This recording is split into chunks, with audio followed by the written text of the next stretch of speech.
চট্টগ্রামের ফটিকছড়িতে বিএনপি নেতাকর্মীদের বিরুদ্ধে হয়রানিমূলক মিথ্যা মামলা দেওয়ার প্রতিবাদে মানববন্ধন অনুষ্ঠিত হয়েছে। বিকেলে ভুজপুর বাগানবাজারের গার্ডেন দোকান এলাকায় রামগড় বারোইয়ারহাট আঞ্চলিক মহাসড়কে এই মানববন্ধন অনুষ্ঠিত হয়। এ সময় বক্তারা বলেন, বিএনপি নেতাকর্মীরা হত্যার রাজনীতিতে বিশ্বাস করে না। যুবদল নেতা লোকমান হোসেনের সভাপতিত্বে বক্তব্য রাখেন ভুজপুর থানা যুবদলের আহ্বায়ক Nurul Amin Azad, Jasim Uddin member, Abul Kashem member, Shahadat Hossain engineer, Belal Uddin Munna সহ অন্যরা। স্টিল ফার্নিচার শ্রমিক ইউনিয়ন চট্টগ্রামের উদ্যোগে মিলাদ ও ইফতার মাহফিল অনুষ্ঠিত হয়েছে। নগরীর পাঠানটুলি এলাকায় এই ইফতার মাহফিলের আয়োজন করা হয়। সংগঠনের সভাপতি মঞ্জু মিয়ার সভাপতিত্বে এতে প্রধান অতিথি ছিলেন মহানগর বিএনপি যুগ্ম আহ্বায়ক ও সাবেক কাউন্সিলর নিয়াজ মোহাম্মদ খান। এ সময় উপস্থিত ছিলেন সংগঠনের অর্থ সম্পাদক জাহাঙ্গীর খান, জাফর মিয়া সহ অন্যরা।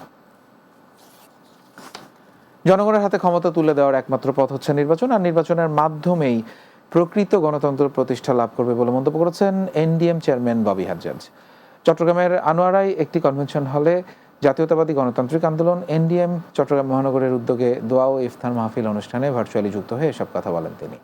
চট্টগ্রাম মহানগর শাখার সভাপতি মোহাম্মদ ইমরান চৌধুরীর সভাপতিত্বে অনুষ্ঠানে উপস্থিত ছিলেন মহানগর উত্তর ও দক্ষিণের নেতৃবৃন্দ সহ অন্যরা।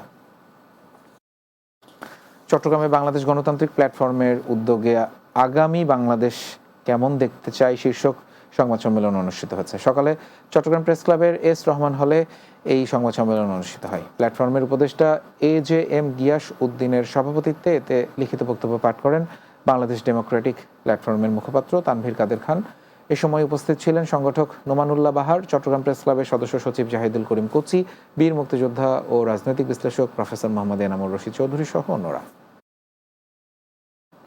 রাতের বাংলা আরও একটা বিরতি নিচ্ছি, কিছুক্ষণ পরে ফিরছি, আমাদের সঙ্গেই থাকুন।